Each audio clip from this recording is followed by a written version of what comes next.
పండుగల సీజన్ మొదలైంది. ఎంత వద్దనుకున్నా ఫ్రెండ్స్, ఫ్యామిలీతో బయటికి వెళ్లాల్సి వస్తుంది. అయితే మాస్క్ పెట్టుకోలేదో కరోనా కొత్త వేరియంట్ JN1 ప్రమాదం పొంచి ఉంది. ఇది పాత రకం వైరస్ల కంటే తొందరగా వ్యాప్తి చెందుతోంది. N95 మాస్క్ లేదంటే 3 పొరల మాస్క్ పెట్టుకుంటే JN1 సోకకుండా జాగ్రత్త పడొచ్చు అంటున్నారు డాక్టర్లు. రంధ్రాలు లేని N95 మాస్క్ పెట్టుకోవాలి. లేదంటే ఒకటి క్లాత్, రెండోది సర్జికల్ మాస్క్ అయినా ఓకే.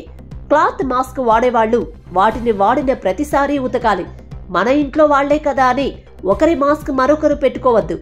వదులుగా ఉండే మాస్క్ పెట్టుకుంటే రక్షణ ఉండదు. ముక్కు, నోరు, బుగ్గలు, గడ్డాన్ని కప్పేసి ఫిట్ గా ఉండే మాస్క్ పెట్టుకోవాలి.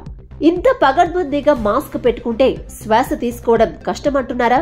అయితే నోస్ క్లిప్ పెట్టుకోవచ్చు. చేతితో పదే పదే మాస్క్ ని ముట్టుకోవద్దు. అంతేకాదు, తుమ్ములు, దగ్గొచ్చినప్పుడు మాస్క్ తీయొద్దు. మాస్క్ తీసిన ప్రతిసారి చేతులను శుభ్రం చేసుకోవాల్సిందే. అలాగని ప్రతిసారి చేతుల్ని కడగలేం కాబట్టి చేతులకు శానిటైజర్ రాసుకోవాల్సిందే. జనం మధ్యలో ఉన్నప్పుడు, ఎవరితోనైనా మాట్లాడుతున్నప్పుడు మాస్క్ తీయనేవద్దు.